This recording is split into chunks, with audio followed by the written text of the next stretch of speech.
At a time when the post Second World War rules based order faces a greater threat, a potential rupture, as Mike Carney described it, than at any time in the recent history, I am delighted to be joined at the NDTV studios at the World Economic Forum by one of the sharpest thinkers on what's happening globally at this moment, the president of the World Bank, a man a lot of people in India look at with immense pride. Ajay Banga joins us. Thank you, sir. Sat Sri Akal and welcome. Thank you, Rahul. It's terrific to have you with us, and I really look forward to this conversation. We'll go across all the different pagdis you wear and try and make sense of what's happening. But I start with something that was just announced, the Board of Peace, of which you're an executive member. Yeah. How do you see this play out? Because everyone's wondering, okay, so President Trump's announced this Board of Peace. He's got people like you on the executive membership. What happens next? So I think the real thing to think about is not the structure or the Board of Peace or whatever. You should think that's important because you need to get the right political buy-in, which is what he's trying to do by getting political leaders of different countries to either decide to be part of it or not. That's their choice. But that's what he's trying to do. The real thing we're trying to figure out is this a once-in-a-lifetime opportunity to actually make a difference in Gaza and Palestine, in a region that has been disturbed for a long time? And if you add up the full Arab world together, there's 1 billion people living there. And Gaza has always been the Middle East, that Israel-Palestine issue has festered. Is this a chance to make a difference? You have a historic peace deal after 2.5 years of trauma for everyone, starting with the attacks that happened on Israel and then the war that happened after that. Deaths everywhere, hostages, you've seen the images. So I think the real issue is, can you turn the page? And can you come to a stage where Hamas actually disarms? That's the political side of this. But then once it's disarmed, can you create the opportunity for recreation, reconstruction, create a new life for these Palestinians and therefore for the region around them? That's what I think about. I don't, the politics of this, I'm So not let's into. leave the politics aside. Just in terms of governance architecture, Yeah. there's a certain post-Second World War governance architecture. The World Bank and several other institutes were one way of looking at it. The other is that the United Nations, for example, now dysfunctional. So a new setup and architecture being created. Do you think it can effectively work? So I don't think this is an alternative to the UN. In fact, I think the president today was very clear to say 2 or 3 times, we're going to work with the UN on this. He said something that he said in the UN GA when I was sitting there in his opening speech. He said the UN is deeply relevant. It has huge potential, but is it living up to its potential? That's his view and the view that many share on that topic. What I try and do is focus on what we are doing, right? At the end of the day, we're working not just with the US, but in this case with Europeans, with the Middle East, with the Saudis, the Qataris, the Turks, to try and find a way of, can we be helpful in this process? But 2 years back, I created a panel on Gaza. I got Israelis, Palestinians, Europeans, Americans, Egyptians, Jordanians, experts in different fields, from politics to economics to business people, to become part of a panel to tell me, hey, yaar, if there is a chance of peace, when that peace happens, what should the World Bank do in the first 6 months, 1 year, and then in the next 5 years? Because if you start thinking about it that time, it's too late. So we got this group together. They prepared a report that I shared with all my countries that are members, EU and the US included, and the Middle East, and including with people like Jared. And when they began to work on this idea, portions of that plan are useful. It's broken into 4 parts: urban renewal and reconstruction. Obviously, you probably saw Jared's slide with the amount of rubble and unexploded ordnance and the work there. But then there's the aspect of bringing back people, the diaspora, as well as the people who have been there and need to be reskilled and given a chance to succeed. Then what role could the private sector play, and how will they be brought in, the banking system and the insurance system?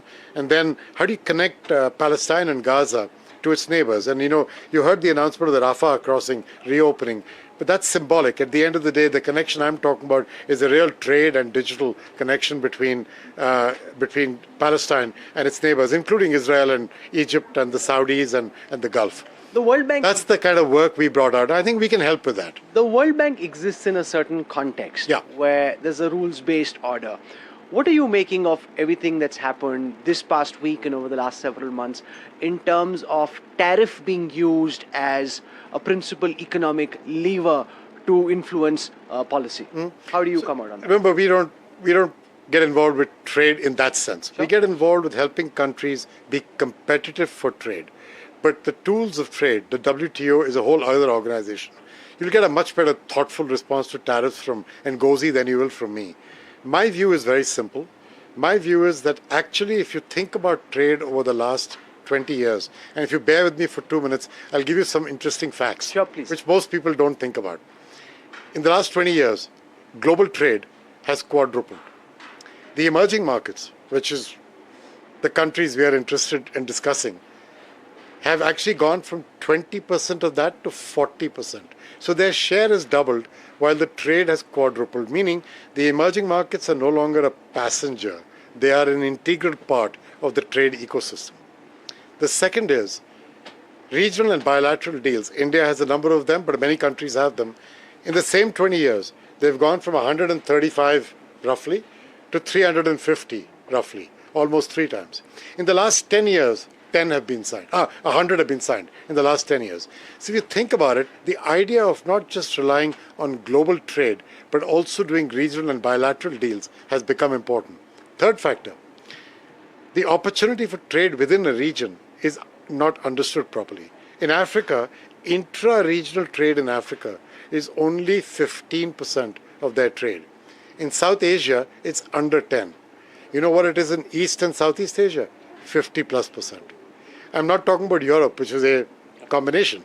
This is ASEAN. And so I think the opportunity for a lot of countries is to think about trade differently and to think about reducing your own tariffs, because a lot of the emerging markets actually have tariffs as well, and including India, but other countries too.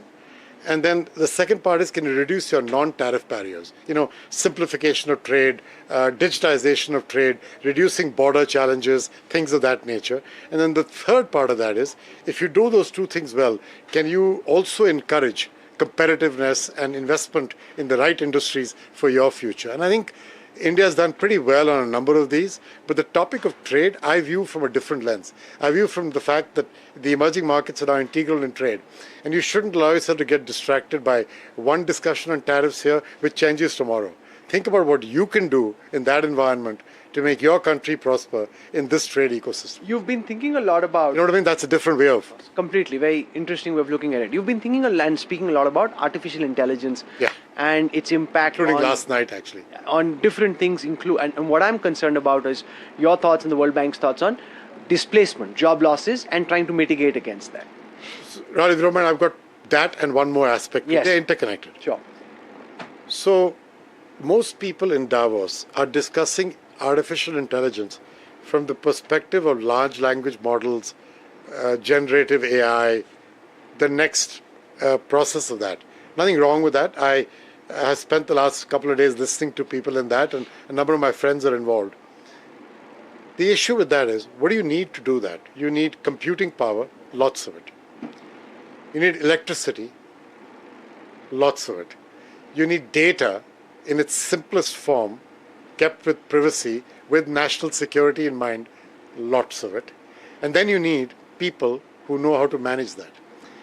I would argue that outside of the developed world, other than maybe India, and I consider China to be more developed than not, other than maybe India, there are very few other countries that have that combination. And even India will have challenges with the power, right? So when you think about this carefully, you cannot have an AI system that is built only with large Western companies controlling this process. First of all, I doubt all countries will share their data globally in an open form. At some point, it becomes a form of, India has its own data protection rules. Many countries do data localization on. And now data sovereignty is the. I complete data is the new oil, as I said some years back, in Saudi Arabia, which is actually an interesting place to say it. But the other part of AI is small AI. Let's think of this as big AI. Now let's talk about small AI. Small AI is different. Small AI is what I saw in Uttar Pradesh, where I went to see with the chief minister, with Yogi ji, and I went to meet him actually with colleagues of mine, and we were looking at these farmers' cooperatives, and they were using a platform built for us by Google, connecting all these women with better seeds, better fertilizer, better water, crop insurance, that kind of thing. And these illiterate farming women were able to understand, point the phone at a leaf, don't know what the illness on the leaf is, but that insecticide will kill it. And I can buy it from my cooperative for 100 rupees. That's small AI, locally delivered at the edge on your phone with local compute. You can do it for healthcare. You can do it for education.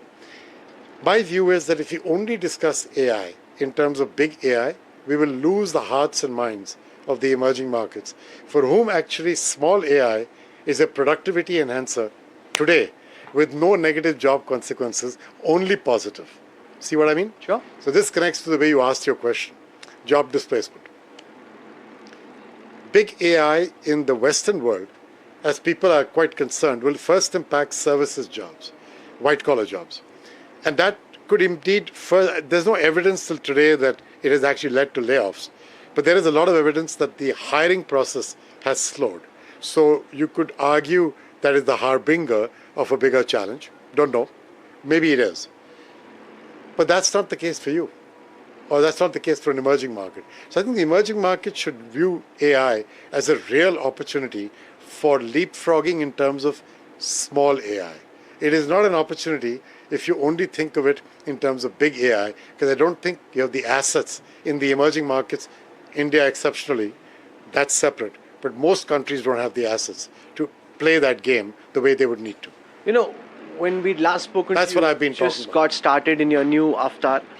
We've seen you in your corporate avatar previously. The World Bank is a legacy organization. To what extent do you think so far you've been able to live up to your own agenda of trying to reinvigorate, energize, and make this a World Bank that's relevant for the current moment, especially given all the uncertainty that's now being thrown in the way the world is organized? So it's an interesting thing, but to answer the second part first, over the last 2.5 years, the two topics we talked about all the time were the importance of private capital in the role of growth and development. You cannot rely on public capital to grow. You need the private capital. Why do you need it? It's capital. But you need the ingenuity, the technology, the innovation of the private sector. You know that. You're a private sector guy. I'm a former private sector guy. Yeah. Governments enable, but they don't create jobs. The jobs are created. Even in the most successful economies, 80 to 90% of jobs are created by micro and small and medium enterprises, most of which are privately owned. So that's one big topic I've been pushing, hence the topic of private capital mobilization from regulatory policy and certainty all the way to more lending in local currency, to risk guarantees, to originate to distribute and securitization models. Yes, up. The second topic we've been talking about is jobs. And where I've come from there is that the emerging markets have a huge demographic bulge coming through them. India is gifted of that too, currently. It will change in the next 15, 20 years. But today, India has a demographic boom coming through its profile. If you add it up for the emerging markets as a whole, 1.2 billion young people are going to become eligible for a job, meaning age of 18, in the next 12 to 15 years. So 15 salon mein, everything changes. Almost the population of India will enter the workforce in these 15 years across the world, in the emerging markets. Those same countries are today forecast to only generate 400 million jobs. Now, forecasts are notoriously wrong. AI could change everything, depending on what kind of AI you feel. But they're not wrong by 800 million. Sure. That gap, that's a huge gap. And now let's take the opportunity. The opportunity is if you create these jobs, you get a generation that powers the future of the world for the next 40 years. Because it's a consuming marketplace, they're productively employed, they've got hope and optimism, right? It's like a whole thing. It's what my generation was lucky to get. And if you look at India, when it began to open up, our lives changed completely. My own life changed. I would not be lucky enough to doing what I'm doing. I'm not even educated outside of India. Doesn't matter any longer. That happened because India changed. And that same change and that optimism for young people is what I'm focused on. That means you have to create those jobs. I've been discussing that, and if you get into more detail, I can give you what I think we can. No, so let's do that, because so many people look at you with so much pride. Before I wrap up, I want you to talk about what you think is going right with India at the moment, its economics, its growth? What do you think is going wrong? What more would you like to I mean, the growth is amazing. As you know, in the last couple of years, the world economy has outperformed what everybody expected. One of those is clearly the US has outperformed. Number of factors for that, including the AI investment, but also I think global supply chains were much more resilient than the tariff story. Back to my tariff point, which is why you've noticed I said, don't think of it that way, think of it another way. Global supply chains turned out to be more resilient than people thought. And therefore, the US stock market, the US investment situation is actually pretty good. Now, China and India have also outperformed. India is clearly a market growing at 7.5 to 8%. I mean, honestly, nobody thought that 2 to 3 years ago. And that's pretty good in this environment. So China is doing a little under 5. Again, no one thought that would be possible in this environment. So these three kinds of large places have driven a lot of growth. However, there is also another aspect, which is that in a number of economies post-COVID, in the emerging markets, almost a fourth of them are today at 10% below the per capita GDP of pre-COVID. That, Rahul, is the two-speed issue that we've got to keep in mind, right? And I think that two-speed issue applies in a country as diverse as India. It also applies across parts of India, but India on the whole is in the right side of that, while other countries have bigger challenges there. So economic growth, to me, you guys are doing well. I think what you have to think about... You guys or we guys? Yeah, I'm now an American citizen of Indian origin. Dil to aapka kahan pe hai? Dil to yahi hai in many places. I have multiple dils. Now I'm a global multilateralist. So everybody asks me, tera dil kahan hai? And I say, jam hai, wahan pe dil lo. Aaj dil Switzerland mein hai. Kal dil Bhubaneswar mein hoga. You know, that kind of thing. So I think you've done very well, all the jokes aside. What do you think is not But going? I think what you can do more, and we've got a very interesting country partnership framework, the way we work with the country is called that. We've got a new one being drawn up with the help of the Finance Ministry and with the PM's active involvement. I'm going to try and discuss it with him when I'm in Delhi. Hopefully we can get it out of our board by then. And there are three main focus areas. Rural prosperity, because I think it's really important to not rely on urbanization as the only engine of economic growth. I think getting small farmers in India to be proud of who they are and get them a chance to get access to productivity and scale through the cooperative system. People made a lot of my statement when I launched our agri-tech effort of the success of Anand and Amul. I grew up in that era. Sure. I saw Amul transform India from a desperately milk-short country to one of the largest milk producers in the world. I saw in that the power of working together in a good way, in a commercial way, not in a monopolistic way. And I think there is a story there, which is the same story I saw in UP with Yogi Ji and in other such places. I'm going to see it in Bhubaneswar when I'm there in a few days. It is a story not just of one or two places. I think that getting rural prosperity right is another big injection of growth for India. The second one is what is going on in the urban areas can be done even better. Better urban planning, as you know, cleaner air, water, municipal financing. These are all good things. I was meeting with the Chief Minister of Maharashtra here. I told him Maharashtra is gifted with 4 or 5 cities that are actually profitable enterprises in their own right. Mumbai, obviously, everybody knows. But Nagpur, Chinchwad, these are all Nasik.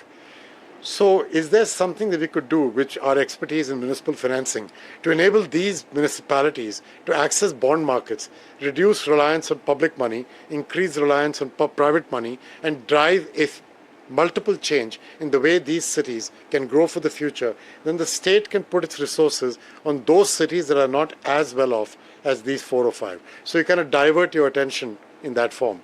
So to me, urban regeneration done the right way is another good opportunity. What you've done is fantastic. What you could do is the next leg. And the third one is focusing on this whole engine of job creation. That's the demographics I was talking about. India is producing 10, 12, 14 million young people every year. Some of them are getting formal employment. Some of them are going back into informal employment. Others are becoming gig workers. Others are going back to their farms to work. It's good. But I'm trying to figure out, is there a way to do more with this? And in our jobs panel, which is chaired by the president of Singapore, Tharman, a number of CEOs, Chandra is a participant, so we've got a whole active participation there. We know that there are 5 sectors which could be very interesting, all of which apply to India. Infrastructure, its construction, but then what it enables. You guys are doing an amazing job on roads, ports, and so on. Digitization, DPI, so power, there's more to do. Second, human infrastructure, so healthcare, primary healthcare, again, something you're focused on. There's much more to be done there still. India is a very large country. Delivering primary healthcare in a country of that size, with that kind of dispersal of population, is tough. We have committed to do $9 billion a year, plus another $5 billion of private mobilization in public primary healthcare over the coming years. I think we can be helpful. Third is tourism. India has done work on tourism, but India's share of global tourism is paltry compared to India's amazing opportunity. खाना चाहिए वहाँ है, history चाहिए वहाँ है, science चाहिए वहाँ है, कलर चाहिए वहाँ है, लोग और मस्ती चाहिए वहाँ है, बीचेस चाहिए वहाँ है, माउंटेन्स चाहिए वहाँ है. You tell me what you don't have. And so the question is, can we be even more ambitious about tourism in the coming 30 years than the past 20 years? Huge job generator. In fact, tourism is the single largest multiplier effect of jobs created to dollars invested in any industry.